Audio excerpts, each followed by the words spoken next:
What is going on, family? Adrian back with another video. I wanted to talk to you guys in this video about the importance of blocking not only the narcissist, but blocking all of the flying monkeys, anybody that's associated with the narcissist.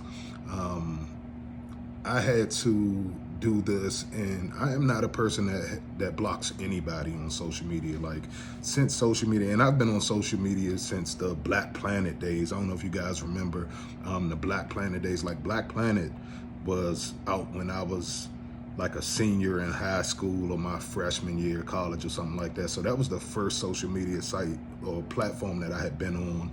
And then of course I went on to MySpace and things like that. But I had never, like, since I have been on any of these forums, I have never blocked one person, like never blocked one person.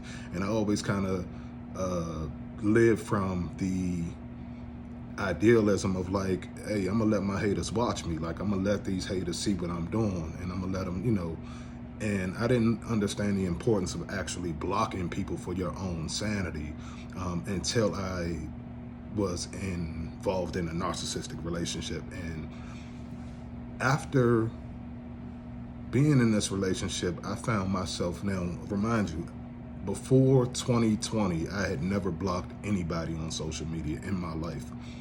After 2020, I have blocked an entire city of folks. When I say an entire city of folks, me and the narcissist that I was involved with grew up in the same city. We grew up in the same location. So I literally had to block not only her family members and things like that, but I had to block a lot of friends that we had and that we shared mutually, because either they were standing on the wrong side of the fence, or I couldn't tell where they were standing. I couldn't tell which side of the line that they were standing on. So I felt like, if I can't tell which side of the line you're standing on, or if I know for a fact that you not for me, then you got to go. And everybody had to go. So I literally had to go through all of my social media accounts and block, man, I mean, I blocked 50 plus people easily in one day. And then I came back the next day and blocked 20, 30, 40 people, 40 more people.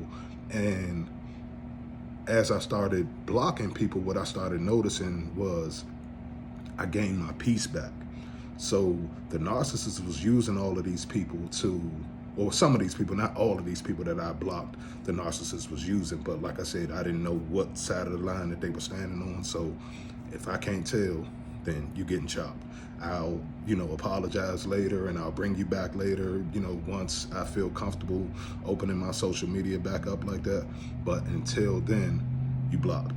So, like I said, what I noticed with the situation is that the ruminating continued, because I still had all of these different attachments out there. I still had, this person is her family member, this person is her friend, this person we went to school together, and you know what I'm saying? So I had all of these different tentacles, I had all of these different connections with her that was still open. And I also had the flying monkeys that were actually doing her bidding for her. So what I mean by this is, so not only did the flying monkey help her to basically discard me and basically tear me out of my son's life for a while and all of that kind of stuff. Not only did she come and do all of that kind of stuff, she also had her flying monkeys spying on me. And not only spying on me, but they were like emotionally trying to abuse me through Facebook. And I'll tell you what I mean by that.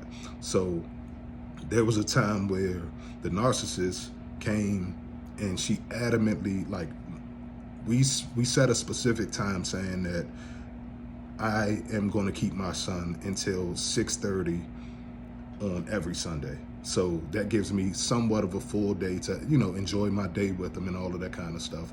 And it's early enough for her to come and pick him up and still get herself ready for work or whatever she has to do the next day.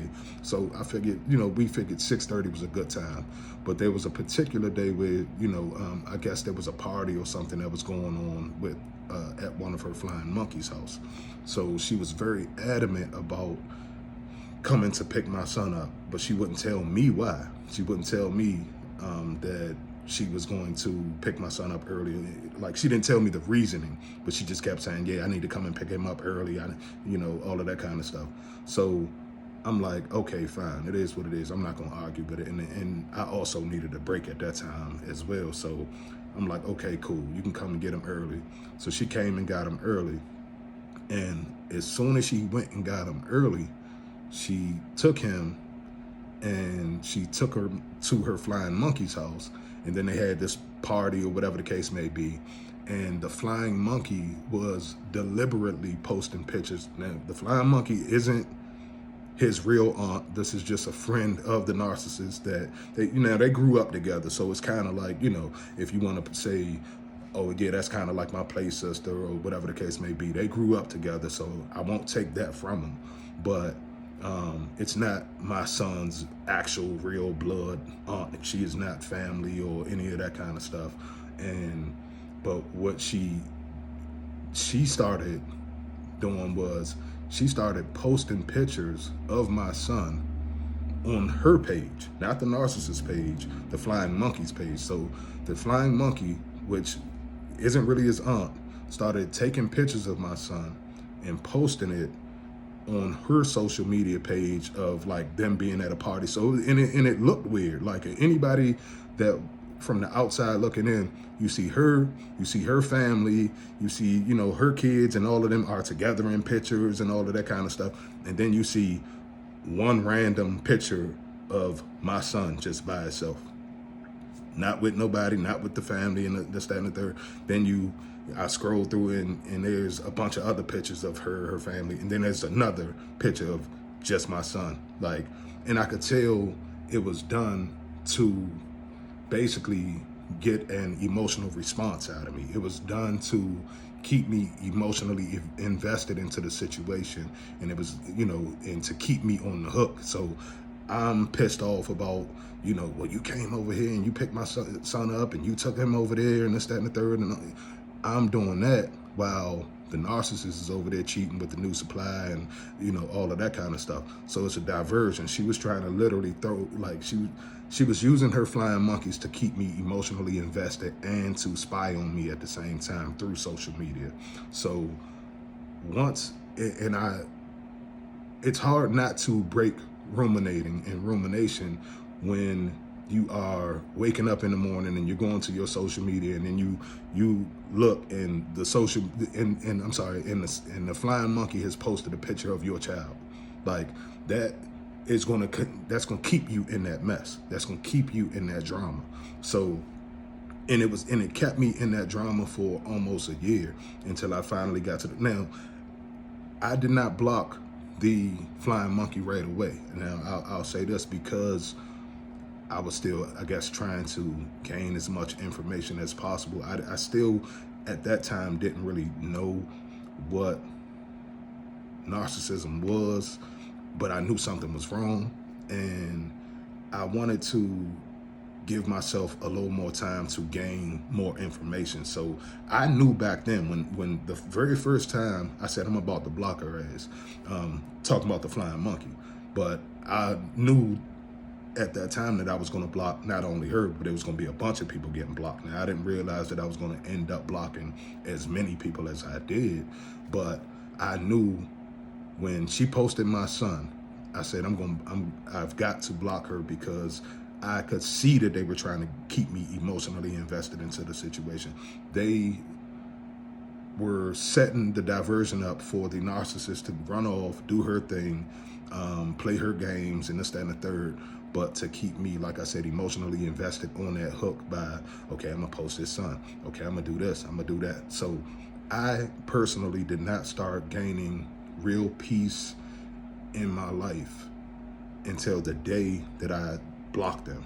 And as soon as I blocked them, when I say this, As soon as I blocked them, I literally felt a lot better about the situation.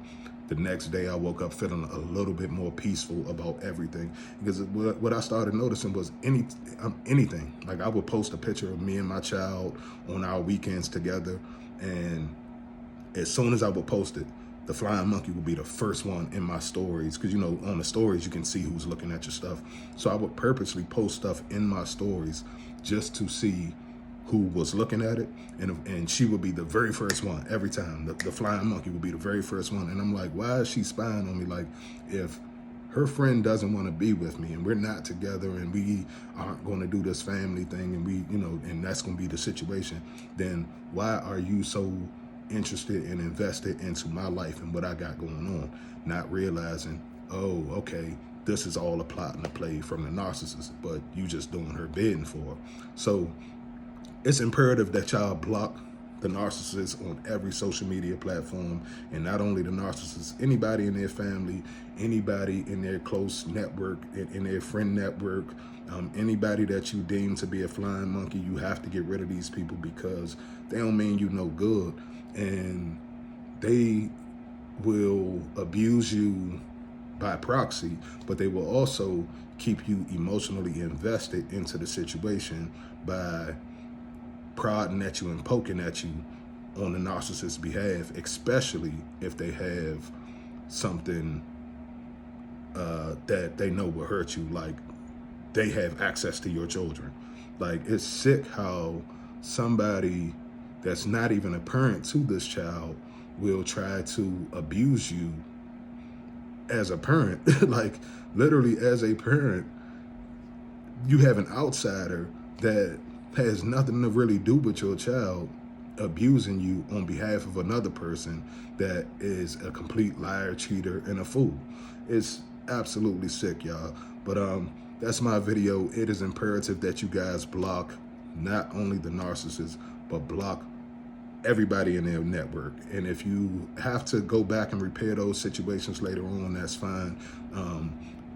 Any reasonable person is going to understand that if you block them and it was for a reason, and if you explain to them that, listen, I was going through some things where my phone was getting hacked, or I felt like, you know, anybody that is a real friend, they are going to understand, and you will be able to recapture that friendship again, because I have been able to patch some of those friendships back up once I realized that, okay, they weren't in the situation and they weren't involved in it at all.